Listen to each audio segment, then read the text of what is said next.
Welcome to Kodak's History of Video Games. My name is Tyler Osby.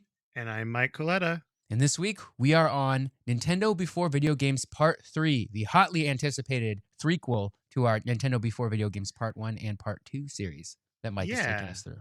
I thought this was going to be a trilogy, just a real neat wrapped up trilogy. Turns out I missed the section of the book I'm reading that I thought was the history ends, and it says continued on page this.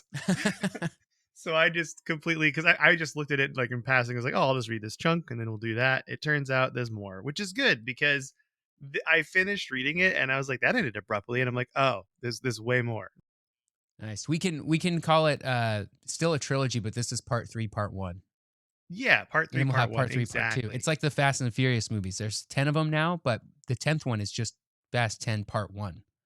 We've been playing Kingdom Hearts so much, I want to make this as convoluted and confusing as possible. Yeah. So I think that's important. Part 1.5 Intergrade Remix. Nintendo Before Video Games Part 3 Chain of Memories Revisited 1.5. So this, if you haven't been following along, which is kind of silly, you should go back and listen to the early ones if you haven't done that yet. This is all coming from a book called The History of Nintendo 1889 to 1980, From Playing Cards to Game & Watch by Florent Gorges. I thought it was, or actually Gorges. I thought it was Gorget. It's not. It's just Gorges, according to internet pronunciations. But before we get started, I want to do a real quick tidbit that I found out right before we recorded regarding Japanese pronunciations of names, because I didn't have time to talk to our man in Japan, Matt. Okay. And I wanted to let him know, and talk to him about pronunciation and stuff. And I didn't have time to do that. But then I noticed, just doing some real quick pronunciation videos for different names, a lot of the times the names are reversed than how they're written. For example, Gunpei Yokoi, who we're going to talk about quite a bit in this episode, is actually pronounced Yokoi Gunpei instead. And Tyler, you told me that's like a naming thing. That's like a family name first, right? Yeah. That's how a lot of countries do it, in Japan included, where they will take the family name first when you're speaking in Japanese or whatever the native language is. You take the family name first. But I think since we're speaking in English and we're an American podcast, I think it's okay for us to do it the other way. I don't think that's offensive. Yeah, and I'm just putting this disclaimer here in case it's offensive. Just please know, I specifically, I just am ignorant. I don't know, and so I'm hoping that maybe Matt will send us an email after this, not to put more work on him, but maybe he can explain it to us so that way we all learn a little bit about how to pronounce Japanese names. I think that'll be nice, a little cultural lesson. So for the sake of this, we are going to pronounce them as they are written in the book and just hope that works out for this episode. If I have to change it next episode, I will. Just please excuse us. Okay, so where we last left off, Hiroshi Yamauchi had some failed business ventures, for example, an instant rice company, a taxi cab company that you could argue wasn't a failed business venture. He just sold it. And then, of course, the infamous love hotels that everyone loved that we talked about. Now, Yamauchi realized that in order to really branch out and create new games and to really, because he went to that card company last episode and he was like super bummed because he's like, this is it, this is all there is for the cards, like this is as far as we can grow. Yeah, he decided to go get games, and to make new games he needed some real competent people at his side, some new blood in there, some fresh ideas. And after 2 years of searching, from 1963 to 1965, Yamauchi found his two young minds in Iroshi Imanishi and Gunpei Yokoi. And it was then, from 1965 onward, that Nintendo would go back to focusing on its bread and butter games. Not card games, though, specifically board games in these early times. Yamauchi already had the license for Disney. Then he went on to get Hanna-Barbera's license and other cartoon brands because he just wanted to get more licensing deals with Western that makes sense. Cultural things, right? Yeah, it makes a lot of sense. You think about it from the business standpoint. And the early board games he started with were very basic. He did shogi, I hope I'm pronouncing that right, which is essentially Japanese chess, Go, and Mahjong to appease the banks with some less risky undertakings. He just wanted to get some confidence in his brand with the banks before he went on to bring in some Western board games to Japan. And some were more successful than others. Rabbit Coaster is an early board game that he brought from the West to Japan. Don't really know much about it.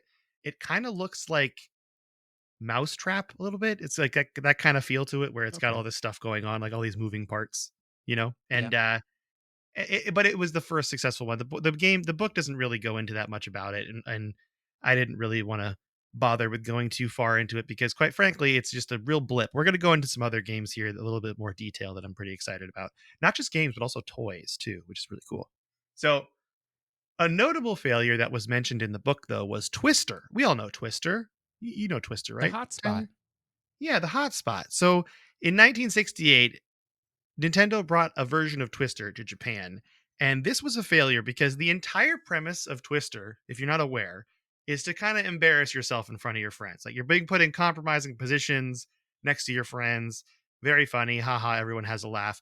This whole idea, though, is kind of antithetical to Japanese culture at the time. Like, you don't want to embarrass yourself in front of others. So the game kind of failed. That's how the book describes it anyway. It just was not a very good idea.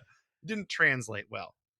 In order to shore up the brand of Nintendo, Yamauchi decided to make another international subsidiary. Now, this was called NG, and a lot of people think this stands for Nintendo Games, but it actually stood for Nippon Game. It's Nippon. I think I'm saying that right. And this produced some of those licensed Hanna-Barbera games in like a roulette style gambling game. However, after 3 years, it did change its name to Nintendo Game. So there you go. It was just another one of those really brief moments in Nintendo history where they tried to make a subsidiary. They've done this before. This one didn't really stick. It all comes back The to Nintendo. You just got to keep It calling it really does. Nintendo. It really does.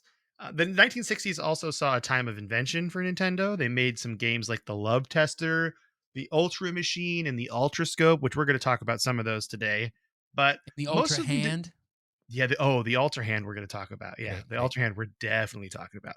Most of these didn't do well internationally, though. According to the book, the Nintendo games that were exported to the West during this time are very valuable to collectors because there were so few of them sent because they were so not very popular. Oh, That's why they're valuable. There's just not a lot of them around. And I actually, just as a little experiment, tried to go on eBay and try to find some of these, and there really aren't there, which is weird to look at something on eBay and have nothing come back. yeah, that is kind of strange. Yeah, there's just nothing there for it. I was looking at light gun games specifically, and there was just no light gun games by Nintendo on there. Hmm. There was other ones, like knockoff ones, but not from Nintendo. So this is a big moment because this is the first time when Gunpei Yokoi was taken off the duty of fixing the machines that glue the Hanafuda cards together and brought in to develop new products. Now, if you heard that right, Tyler, Gunpei Yokoi, when he first got to Nintendo, was not making games. He was just fixing card manufacturing machines that would break. Oh man, That's all he did hidden as his talent. job. Yeah, he is a hidden talent, really. And by the way, the card, I don't have this in the script, but the reason that the card machines breaking was such a big deal is Hanafuda cards had to be glued together perfectly because if they weren't, and these are used for gambling, people thought you might be cheating. Oh, that makes sense. So the precision on the glue for the Hanafuda card machines had to be really important, and that's why Gunpei Yokoi was initially brought in. And while this is not his most famous toy. His first toy he works on and is credited on is a game called Drive. And the Drive game was an electronic game imported to Japan and then really perfected by Gunpei Yokoi. Players would drive a plastic car, and underneath it was a mat that would like roll towards you, kind of like a conveyor belt. So it looks like you're driving, and there's like a road on the mat, so you can like keep it on the road. Mm-hmm. And there's a little steering wheel in front. The electric motor noticeably very noisy is what the book said, but the game was fun. It just didn't sell very well, and it was an electronic toy, which is pretty early. 1965 is a pretty early time for an electronic toys, and we'll explain why in a bit. But it was praised for its technical ingenuity. Also, fun fact, Drive is one of the rarest Nintendo games to find. It's even said in the book that Nintendo does not have a copy of the Drive electronic toy in its archive. They don't Wow. have So one not even they have like a historical. version of this game. Wow. Yeah, there's pictures of it, but there's no actual game that they have. So it's probably, I mean, it exists. Some collector has it, or someone has it in their basement, not even realizing what they have. But Mhm. it's pretty much a very prized collector's item, this Nintendo toy Drive. But the game that put Gunpei Yokoi on the map wasn't really a game at all. And it showed Hiroshi Yamauchi, though, that he had a real talent. But this wasn't electronic. It wasn't a game. It was just a toy. And that toy, as Tyler just mentioned, is called the Ultra Hand. And in order to describe the Ultra Hand on a podcast, you know those little grabber arms that people have? Like they have a little squeeze handle and they grab something and you can bring it towards you. It's a lot like that, but instead of an arm, it's almost like a scaffolding, like a diamond-shaped scaffolding that collapses in on itself, and that makes it so when you grab something from far away, the toy actually compresses down and brings it back to you. Oh, cool. So it's even better than a regular grabbing arm. It is. And the toy was just something that Yokoi made in his free time. He was fixing Hanafuda machines for Hiroshi Yamauchi, and then in his office, he just built this thing as a toy for fun. And he was playing with it in his office one day when Hiroshi Yamauchi walks in and looks at him and immediately goes, "You need to come to my office right now." And he thought he was getting fired, but in reality, he was getting asked to market his new invention. And the Ultra Hand sold like hotcakes and gangbusters, Tyler. Oh, yeah. To give you an example, a typical board game or toy for the time sold about 100,000 units in Japan. The Ultra Hand sold 1.2 million units. Sheesh. And this is the 1960s we're talking about. So from then on, Gunpei Yokoi was officially the go-to R&D person for Nintendo. And speaking of R&D, Imanishi, the other new hire, thought to help bring more planning to Nintendo, and his idea was to make three different development divisions. Department 1 was for playing cards, Department 2 was for karuta, like classic Japanese cards, and Department 3 was for toys. And these are the humble beginnings of Nintendo's now famous R&D departments that they're known for, Nice. like R&D 1 and R&D 2. This is where it all began. And of course, Gunpei Yokoi was in charge of R&D 3. Nice. So I want to go back and talk about the Ultra Hand real quick again because so it sold 1.2 million units. Do we also get to count now every unit of Tears of the Kingdom sold because the Ultra Hand is in Tears of the Kingdom? Yeah, that's funny. That's funny that you mentioned that. I would say yes. Okay. I didn't even put together that it's called the Ultra Hand. Yeah, That's it's I don't know if amazing. that's an intentional like reference to the Ultra Hand toy or not in Tears of the Kingdom, but I mean it's kind of what it is in Tears of the Kingdom. You grab things, you move them around, you can pull them to you, push them away, like it's in Tears of the I Kingdom. think it's very much an intentional reference. I think you nailed it. Cool. I think it's an Easter egg. You So might be far to right. say, Tyler found an Easter I egg did it. just It's now. me. I discovered it. No one else. You're the man now, dog. Now, in 1967, Nintendo was officially back on the road to success, and another Yokoi invention, the Ultra Machine, which was a pitching machine that used tennis balls, capitalized on the popularity of baseball in Japan in 1967 and also sold more than 2 million units for Nintendo, which is a lot. Dang. So in 1969, Department 3 was so successful that the former Instant Rice factory, that failed business we talked about last episode, became requisitioned to produce toys.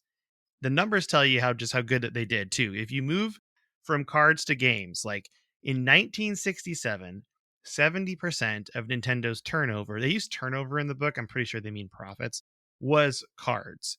By 1969, it was down to 30%, and profits went from 1.734 billion yen to 3.42 billion yen. And it was all toys and games that were doing that. Dang, that's like a doubling of profits.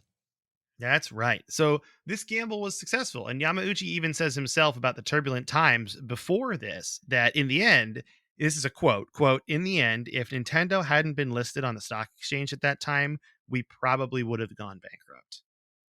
So it's pretty impressive that they made it through this They made it this happen. era here.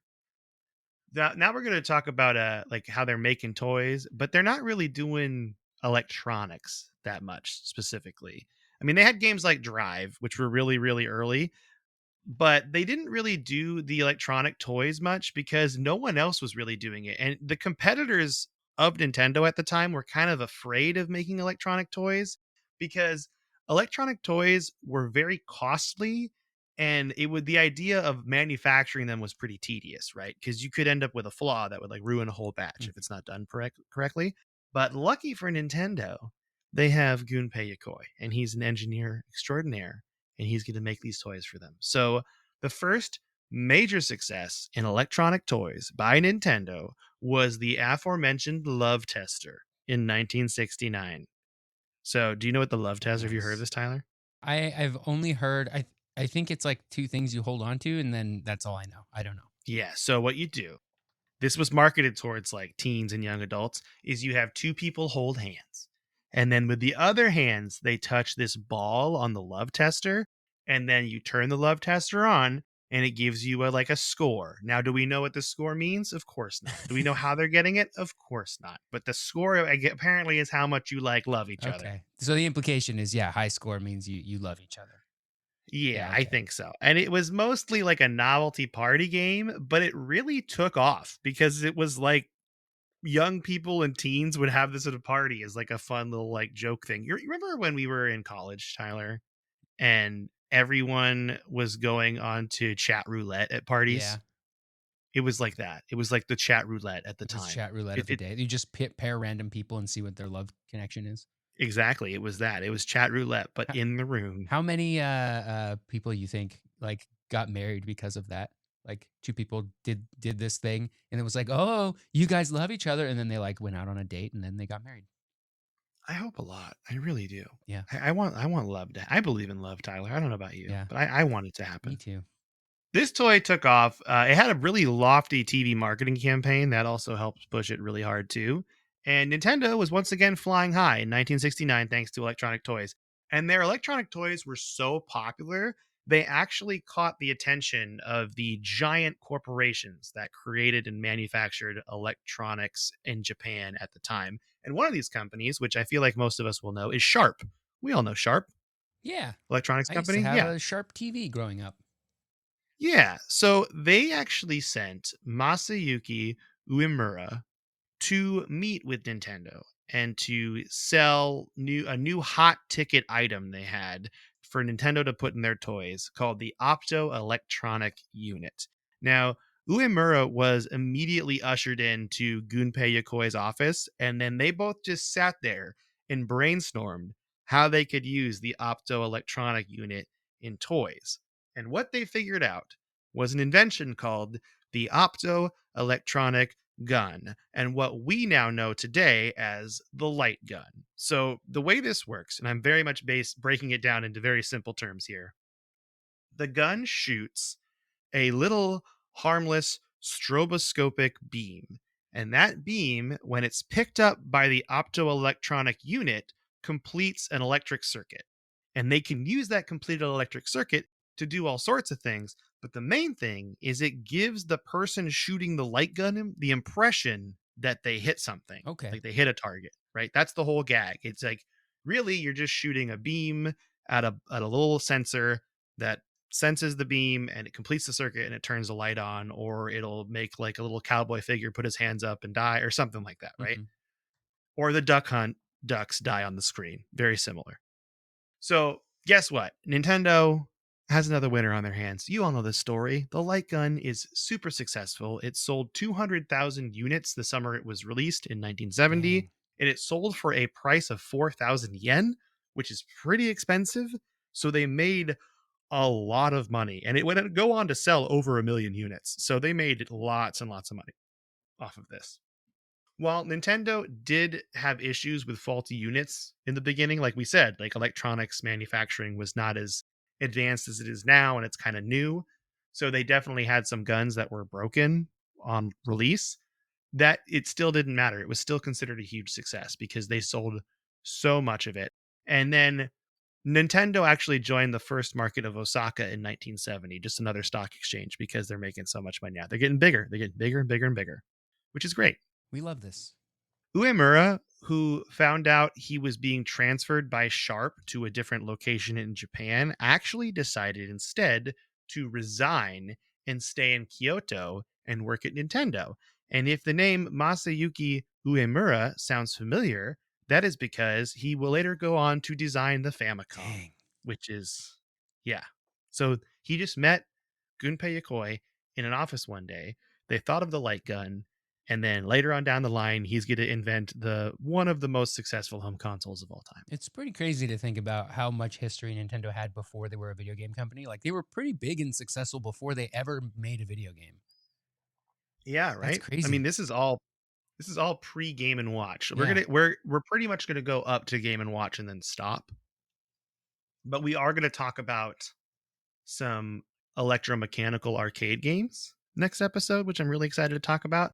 And we're also going to talk about a one of their more famous failed projects, and that I'm pretty excited to talk about too, because I mean, don't get me wrong, I love Nintendo, but it's always exciting to talk about a project that didn't work and why it didn't work. Yeah. It's why it was so fun to talk about Sega's demise. Okay. Yokoi continued to improve upon his initial light gun design, and he created the custom series of light guns. Now, these guns could actually shoot at targets up to 100 meters away. Dang, that's over a football field. Right? It's so far. The originals could go about 9 meters at most. So that kind of tells you how advanced he made these light guns. And while these light guns were more technologically advanced, they didn't sell as well. Sales in the first month were only 1,000 units when it was projected to sell 50,000 units.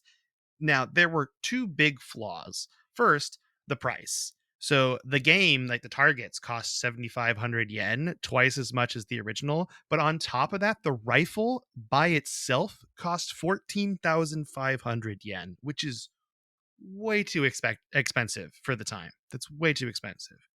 And the second issue Hmm. also, and we mentioned this with Xbox, was space. While it was impressive that this light gun could shoot 100 meters, playgrounds in Japan were not that big. So there was really no place to actually set up and use your light gun. Could you use it at a shorter distance? But I mean, I guess you wouldn't need to get the bigger one if. Exactly. Yeah, you could, but it's like, why would you even use it? It's like, for example, the reason why I don't buy an Xbox Series X, I don't have a 4K TV. Why would I even do that? It's like I'm missing a big piece of it to use. Yep, it's true. So after 3 months, the product was actually taken off of the market. And this is another thing that I think is kind of rare to find. If you find one of these light guns that shoots this far, because it didn't really sell very well. So it's kind of rare. Yamauchi said that he learned a valuable lesson from this. Quote, at that point, we realized that no matter how technologically advanced a product may be, price remains the principal purchasing factor. End quote. So hey, that's really a successful marker for them with video games as well. I feel like they're one of the more reasonably priced video game companies still, as far as their consoles go. Like they haven't reached the price proportions of like PlayStation or Xbox. Yeah, that's true. Nintendo. That's always been Nintendo's. Like one of their selling points is their consoles have always been cheaper than the That's competition. right. So while this certainly was a setback, as a whole, electronic toys are a huge success for Nintendo at this time. But as we know, Yamauchi loves trying new businesses, right, Tyler? He's a big fan of new Sure does. businesses. And the early 1970s found Yamauchi once again trying new products for Nintendo. This time, we're talking about strollers, a candy machine, and stationery, like office stationery. Now, the Okay. candy machine and the stroller, and also this like little plastic rocking swing for kids, made sense because they could also sell these in toy stores, right? So they already had the distribution network. So they're just making a new Mm-hmm. product and selling it in a toy store. Not a big deal. But the office supplies thing threw me. But apparently, they had the infrastructure in place already to sell this as well. It just wasn't as well known. So specifically, they made a big, like a small plastic shelf called the Unilac. That was pretty popular. And they also made a copy machine, like a photocopier called Copilas. I believe that's how you say it. Hmm. And now both of these did okay, with the Copilas actually being very successful. But the first edition of the Copilas was like not that great. It had some major flaws and it disappointed customers. Specifically, like the printing quality was not as good as the competition, and there were stains and streaks on the paper, and it took a long time for the ink to dry.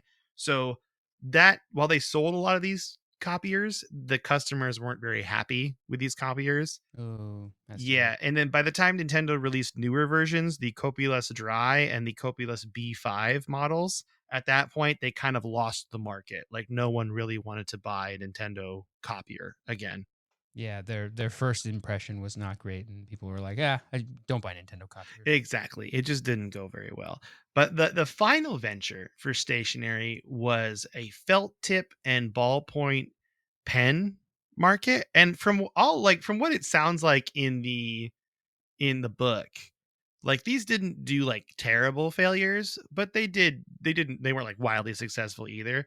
There's a quote from Masayuki Uemura that kind of explains the reasoning behind these items, and I'm gonna read it right now, okay? And it's actually gonna mention a little tidbit about the next thing we're gonna talk about next episode. So, quote, we had several distribution channels, so we wanted to take advantage of that to emerge from the crisis we had after the failure of the laser clay project.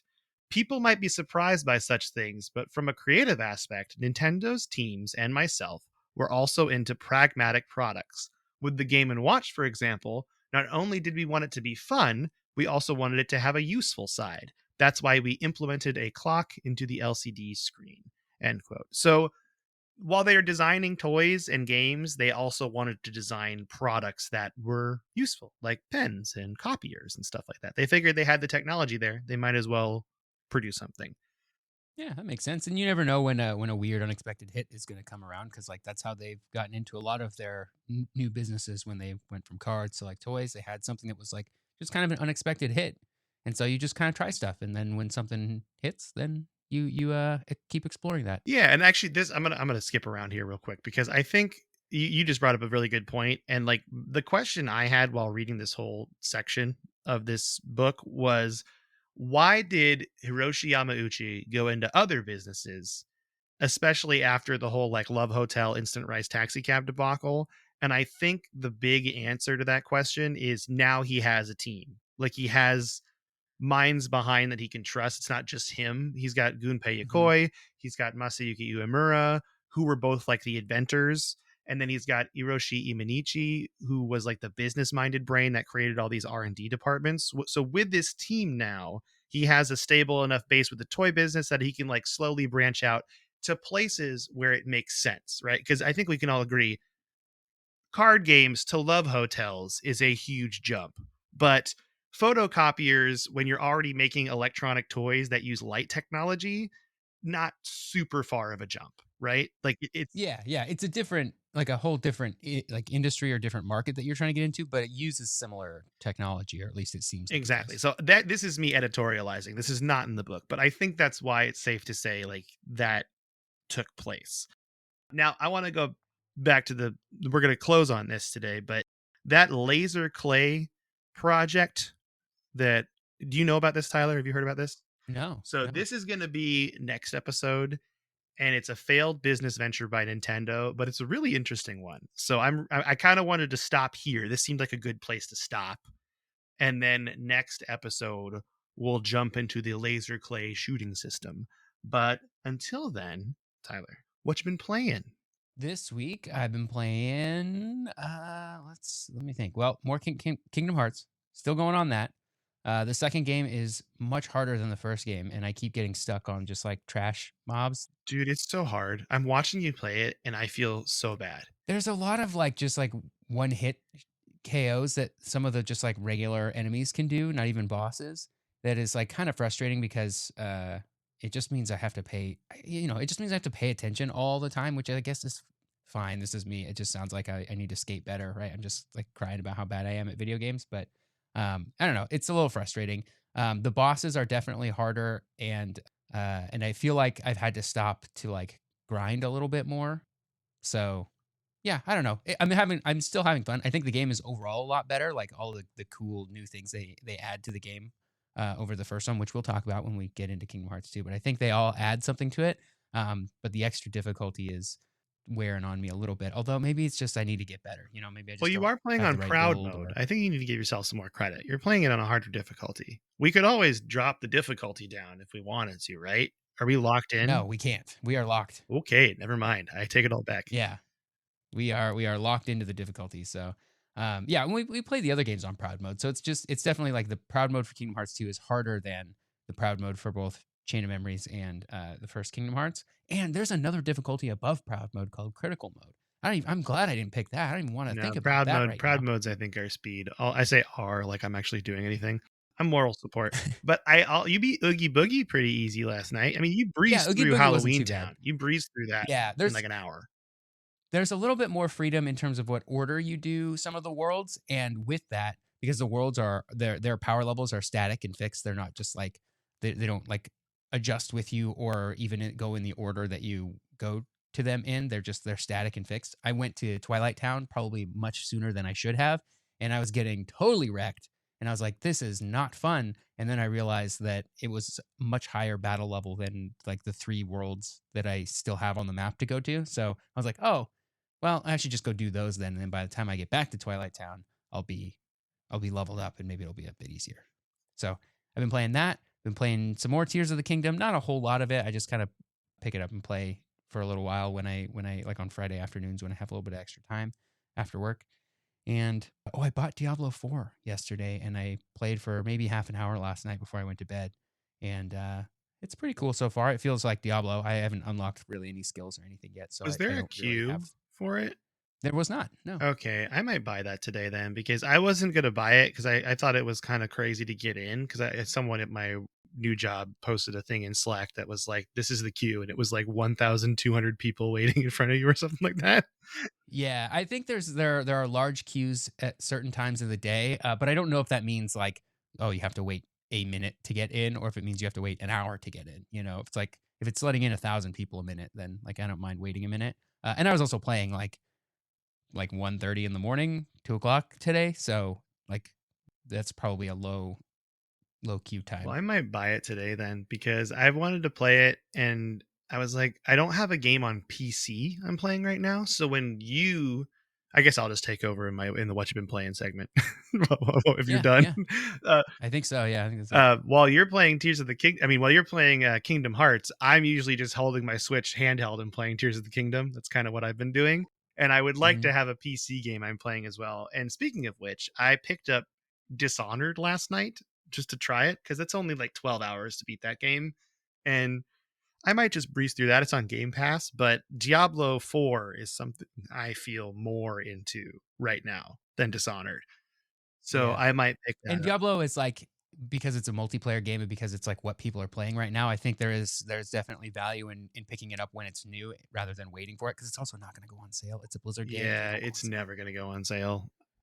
Not for years. Not until it's way past when people are like talking and playing and having fun with it as it's new. So I think it's worth getting now. Well, yeah, and we could play together too if we wanted to. That's like I was Exactly. really wanted to like play it together with the gang. That was what I was excited about. Yeah, I'd be down to take a break from Kingdom Hearts one night and just like crush some Diablo. Kill some demons together. That sounds Yeah, wonderful. yeah. Now, I want to go back to Tears of the Kingdom because I love it.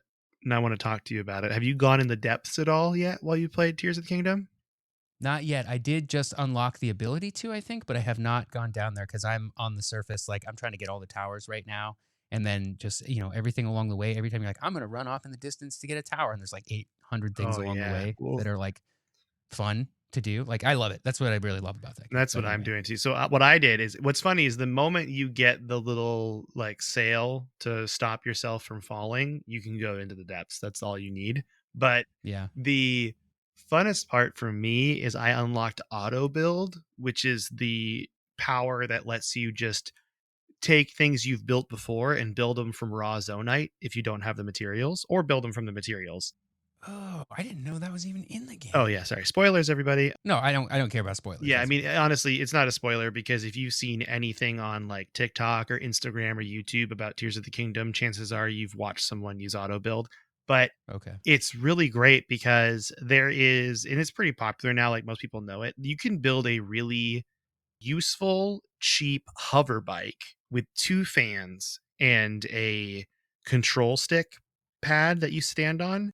And you can fly all over the place with that thing. And all I'm doing right now is going through the depths, getting zonite, getting my battery packs bigger, just so I have more and more batteries for zonite devices, and just flying all over the place, and it's really fun. It's really cool, and it's really cool to like fly in and then just drop down on some enemies. And also, if you put a giant bright bloom seed on the front of your hover bike, it's just like a headlight essentially, which is pretty cool. So I'm just doing that. I've also like, it took me a while to realize in the game that you have to fuse stuff. Like you can't not fuse items for your weapon. To your weapons and You stuff. have Yeah. to use that to even progress in the game, and it took me a long time to realize that. I don't know why it took so long, but it definitely is worthwhile. So I found that if you kill those big like taluses or the Hinoxes, any of the big like kind of mini boss creatures, they always drop a big object that adds like a big bonus to weaponry. So that's what I've been trying to do when I kill those guys, is make sure I fuse it so I can have like now I have like a pretty good set of weapons that do like over 50 damage, which is not a ton, but it's still good compared to the 10 I was working with before.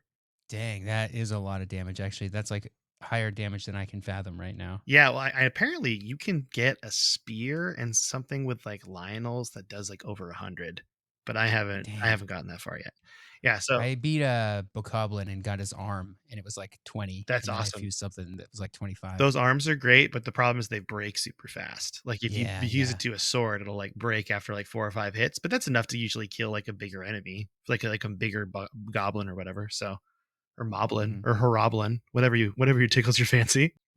Also, have you done the village, the pirate village yet? Have you discovered that yet? I have not, Oh, no. okay. You'll probably hear like rumors of it, and you can go find it, but it's pretty cool. I haven't gone back to our favorite place yet, though. I don't know what it's all Okay. about. Eventide I don't know if Island. anything's in there. I mean, there's got to be something there. I just don't There know must what be it something is. I there. haven't done it yet because I'm like, I don't know if I can emotionally handle that or not yet. Gosh, I loved Eventide Island. Eventide Island was my favorite part about Breath of the Wild. Okay, now that's our very long what you've been playing segment. Do you want to read the email we got from Joel in Texas? The subject line is Epic Mickey. Yes, I do want to read this. Okay. Howdy, Joel from the U.S. state south of Oklahoma and north of Mexico here. I wanted to go for a light subject, so I'm recommending an episode on the Epic Mickey series of games. I mean, probably light. You'd likely need to cover Disney games in general prior to doing Epic Mickey, wink wink, but Epic Mickey is quite a special nut by itself. Fun fact, Disney very specifically sought out Warren Spector of Deus Ex fame to make this series, who was reluctant at first but decided to go for it. He also later wanted to make an Epic Mickey movie, but was rejected by Disney because of the lackluster sales of the sequel. Also, he gave this epic quote about the game. Quote, I want to go to Disneyland and see a 10-year-old kid crying, oh, mommy, the clock tower is going to come to life and eat me. That's my fondest dream. Disney scared the pants off me when I was a little kid. Disney needs to scare kids. That's a great quote. Have a good one. Joel, 156th most interesting man in Texas, commander of XCOM, member of the Lost Motorcycle Club. P.S. The popular game I could not get into is, wait for it, Star Wars Knights of the Old Republic.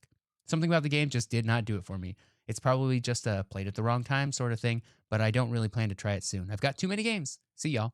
Yeah. I agree with the Knights of the Old Republic. I've never been able to really get into it, and I've tried a lot. Yeah, at this point, they're gonna probably make some sort of HD remaster of it or whatever, and I would just wait for that. That game They is had announced like a full remake of it that Aspire was going to make, and now I think that is in question. Oh, Because really? Aspire's So been yeah, having some it's troubles. I played the game when it came out and it was great. It was a great time. But I totally agree with you, Joel, that there are games that you can play at a wrong time for yourself. And I mean, Witcher 3 is my prime example. It took me like 4 or 5 times before I realized how much I liked that game. So Star Wars Knights of the Old Republic, I totally get it. It's a daunting task for sure. It's a big game. But Yep, also, is Lost Motorcycle Club? That's a reference to Grand Theft Auto, isn't it? sure is. Yeah, love it. Speaking of Disneyland being really scary, you fought the bad guy in Kingdom Hearts that scared me the most as a kid in Disney, and that was the Fantasia gargoyle monster. Oh yeah, Like I don't know what it's called. It's like a scary, but it's like a very scary moment in the movies where that giant that's in the gargoyle. first Kingdom Hearts, right? Yeah, and it's Fantasia is the movie it's in, and someone's going to be screaming at their car or their Zune while they're listening to this. Chernabog. Chernabog. That's it. That's it. Yeah, that scared me as a kid. That was the very scary moment because it came out of the castle and just started like fighting everything. And you fought it in Kingdom Hearts and killed it, and you saved me, is what I'm trying to tell you, Tyler. Sure did. Nice. Well, I'll read this next email. You ready for it? Yep. This is from Andrew from Florida. The subject line is reboot. Hey guys, I was recently reading through a comment thread regarding Clone Hero, the fan made Guitar Hero clone that allows for community made tracks. It's a cool idea that will also lead to an inevitable cease and desist. I was led there because I was deep in search for any reasonably priced rock band or Guitar Hero hardware, which is becoming more and more scarce. In the thread, there was a heated debate over whether or not Guitar Hero or Rock Band need a reboot. And the term reboot was used because we did get Guitar Hero Live and it was horrible. They need to go back to their roots. Or do we just need new peripherals to keep playing the ones that exist? Others argued both brands are propped up by more nostalgia than actual fun, and a new iteration wouldn't be able to satisfy the itch that people have for when they first played either one. You can save that argument for your eventual Guitar Hero episode. My actual question is, we keep receiving great remasters, but do you have a game franchise you think would benefit from a fresh take? Maybe something that went off the rails in later iterations that could benefit from a return to form? Or is there something to be said about classics being propped up by our nostalgia for the impact they had at the time and rebooting would diminish them? Also, I don't think the word reboot enough. I don't think I said the word reboot enough. So I'd like to point out that I'd be okay if there was a reboot of the 90s cartoon Reboot, which was fantastic, but that 90s CGI does not hold up. Andrew from Florida. Fully agree on both sentiments for the 90s cartoon reboot. Loved it. Would love a reboot. A reboot. The 90s CGI is very bad. I mean, I don't think I ever saw Reboot. Do I remember Oh this? man, Let me Google it. I got it sort of looks like at this point, you know, those like AI generated like 3D movies that like people will make that like for memes or whatever.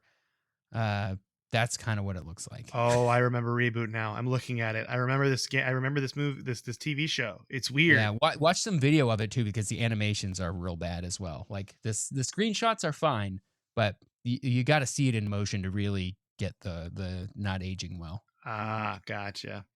There was a article that says animated classic reboot is getting a reboot, but that was from 2014, so I don't think it's happening. Sorry, everybody. Yeah. Sorry, Reboot fans. Whoops. I do have a game that I think would deserve a remaster and benefit from a fresh take, and that game is Red Faction. Ooh, okay. That is a game series that I think could be brought up to snuff and be a really fun. I honestly think it would be more of an immersive sim than say your standard first person shooter, because they did some really cool things with physics and breaking walls and stuff, and I think you could use that as a way, like destruction you could use as a way to also perform combat in a way. Yeah, And yeah. also the other one I have, which we've mentioned recently, was Heroes of Might and Magic, or not Might and Magic Dark Messiah, or Dark Messiah of Might and Magic, excuse me. That game where I just want to kick people into spikes over and over again. That could use a reboot. Why not?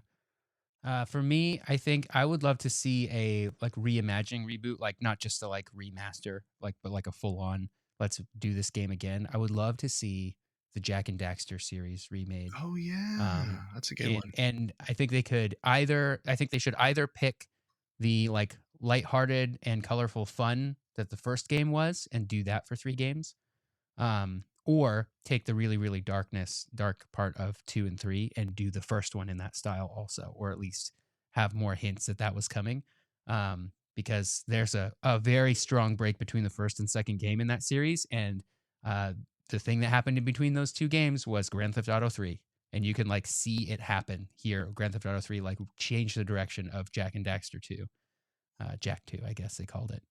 I would love to see a reboot of that. So yeah. What do you think about Guitar Hero Rock Band?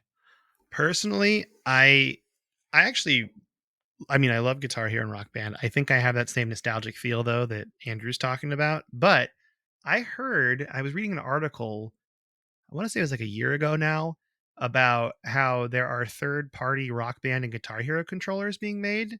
And I really like that they're doing that. Like, it seems like it's fan made too. Like, fans are like, you know what? I'm tired of the scarcity of this stuff. We're just going to make our own to bring the prices down. And I think Yeah. that's a cool thing. I think that's better than trying to fully reboot the game series. I think, you know what? Those games are great. It's really cool that you have Clone Hero as like the open source version. Let's obviously try to keep that alive. And then let's make our own third party hardware. I think this could be a really cool moment for the mod community, keeping something alive versus trying to make a new Rock Band or Guitar Hero game and having it fail and then the whole series dying completely. Yeah, I think there isn't an appetite for this type of game just yet. I mean, maybe in the future when we start getting into like more 2000s nostalgia, we might see something. But I think I feel like at this point it's still a little too new for people to have like a lot of real nostalgia for it. And maybe this is old man Tyler talking, where I'm like, these games were popular when I was an adult, so like I don't have childhood nostalgia for them, Yeah. which is maybe not the same for other people. But yeah, I'm not sure there's an appetite there yet. I think there was the big, huge novelty factor of like basically being karaoke, but for guitar or for these other instruments, and also singing as well, which was just straight up karaoke. Um, that was really cool at the time. I think now that it's known and there are people who are good at it, like it's not that fun to watch someone be bad at Guitar Hero, or you can only do it for so long. Like karaoke is like somebody singing poorly at karaoke. That's like the point, right? It's like it almost feels weird when somebody gets up there and they're like really good, like Yeah. It's like try a harding. You know what I karaoke mean? thing. Yeah, it's weird. It's a little weird when that happens. So it's like the point of it is sort of to be bad, but I don't think there's that same feeling when it comes to like watching somebody play a plastic instrument that you may not know anything about already. Like everybody knows something about singing. We've all sang in some form or another, whether it's like in the car, in the shower, or whatever, right? But like for guitars and drums, like watching someone be bad is just not as funny as watching someone be bad at singing. And so because of that, the only people who will want to go up there and do it when it comes out today, myself included, will be the people who are like good at it. And that's not particularly fun to watch either if you don't care, right? It's just you're just watching somebody be good at a thing and it gets to be weird and like attention seeky maybe. I don't know. Maybe I'm like No, I thinking think about I this too think you're much, onto but something here. I do think this was the love tester of its day, though, for sure. yeah, I think so. The novelty was very cool when it first came out and everybody was bad at it and like that was fun. And now that like it's sort of stratified and like the people who are not good at it because they just didn't keep doing it or like they still don't care. The people who are really good at it like almost care too much to make it to have it still be fun, you know? Yeah, I actually have a serious like in my head nostalgic memory of like picturing the house party I was at when I was 18 years old and Rock Band showed up. Yeah. And it was for the summer break. It was in Auburn, and I went down to a friend's house, and they had it there. And we were all like, all these old people from my high school that I hadn't seen in like a year, right? Because we're all like coming back from college, Mhm. and yeah, I remember playing Rock Band in a party and having a really good time, and constantly wanting to keep playing it. And so it was like hard because everyone wanted to play it, so we were like taking turns. Yeah. Yeah, it was really cool in that time. And I think if you could get the right group of people together who all really love playing Rock Band and like can get into it, I think that would be really fun. It would But it's have just to hard. be a close Yeah. friend group. Yeah, Yeah, it's harder to pull in people who don't care anymore because if they stopped caring 10 years ago, they're not going to suddenly start caring again. But yeah, I yeah. have similar like funny stories about actually Matt in Japan used to we'd have parties at houses or whatever in high school and like early college. And he would like disappear for like an hour and then come back and he'd have Guitar Hero or a whole Rock Band set and then we would set it up and play it whatever whoever's house we were at. I love that. But he did that like several times where he just disappeared and came back with Guitar Hero. I think he probably started just bringing it instead of disappearing, but it was pretty funny. It's more mysterious for Matt though if he disappears and comes Yeah. back. I like They're that. like, "Has anybody seen Matt?" And it's like an hour later, he comes back with a PlayStation and a full Rock Band set. Here comes Rock Band Matt, Rock Yep. Band Wizard Matt. We had a lot of fun. We played a lot of Guitar Hero Rock Band. Beatles Rock Band in college was a pivotal moment. I remember that. Yeah, We'd that have one was people really over at good. our friend's house to go play that. That was a good time. Yeah, I remember some of my favorite Rock Band memories are actually playing before it came out, playing Rock Band at PAX in 2007, like a few months, like a couple months before it came out. They had it up on a stage, and they like had a full stage set up, and you could go play it, and everybody was bad because the game wasn't even out yet. Super fun. Oh, you know what? I bet you that was so that means I was 19 when that came out because it was the summer of 2007. I think Yeah, I think it was November of 2007 because I skipped school to go pick it up with Matt. ah, I probably told this story nice. on the podcast before. We skipped school to go pick it up. No, you didn't tell this story. Yeah, we were in a journalism class that would let you leave to go sell ads, and so Not super often, but we used to like go sell ads, said with air quotes, and then we would just go like do whatever we wanted for an hour and be like, oh, I guess we didn't sell any ads. Dang, nobody wanted any. You But we know, did that to go pick up our copies of Rock Band, which we had all pre-ordered. that's really cool. I love that. I think that's perfect. That's a perfect reason to do that. Well, great. Well, you know what, Andrew, thank you for the questions and also the Rock Band memories. That's wonderful. I do think I really want to try to find it. I think if you just Google third party Rock Band, it was like a Kickstarter. I don't know if it actually was successful, so we'll see if it actually worked, but I'll look it up after this. Yeah. I'm still sad that the Kickstarter for or Indiegogo or whatever Harmonix did for a Rock Band for PC did not get funded enough, and they never came out on PC, which is Yeah, too that's bad. a bummer. I That was is a really bummer. excited when they put out Rock Band 4 in like 2015, but I think that was way too soon to try to like restart, recapitalize. Yeah, I mean, I think I agree with you in that once we hit 2000s nostalgia, which is going to be soon because we're almost done with the 90s nostalgia. If the Pokemon cards were the late 90s, and I feel like we're in Yeah. the midst of that still, so we Yeah, might be another getting maybe to a another 10 point years we might get. we might get some Guitar Hero nostalgia and it might come back, and then you and Yeah. I will be just giddy on this podcast, so excited that it happened. There's There's also a weird thing with trying to play Rock Band currently if you're like not into modding or like setting up your console so that you have like a whole bunch of like, Rock Band things of dubious legality. You can't like all these old songs, you can't buy them or they're spread out among a bunch of different rock bands. And like you used to be able to sort of like export songs from an old rock band and get them into a new one with a few exceptions. And there were like sort of some solutions for that. I don't think any of that exists anymore. So like if you're gonna be up there, somebody's gonna be like, I want to play this song that they remembered from 15 years ago, and they'll be like, oh, that's on Rock Band 2. We have Rock Band 3 in. Is it worth it? Like ejecting the disc and putting the old one in and like all of that stuff. That like is a pretty huge barrier to entry, honestly, if you're just like trying to have a quick nostalgia fun.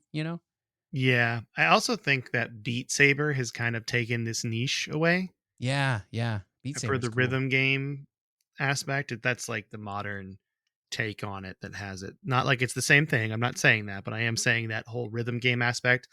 A lot more Yeah. people play Beat Saber now.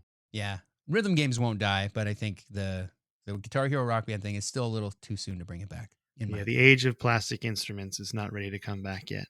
Yep. And we all realized that we have way too many plastic instruments that we can't use on our new consoles, and we just have them sitting around because I'm not gonna get rid of it. But also, what am I gonna do with this guitar that only works on an Xbox? You're gonna hang it on your wall and then tell your grandkids, in the early 2000s, I was a rock star. Yeah, we were all rock stars. We were all rock stars. All right.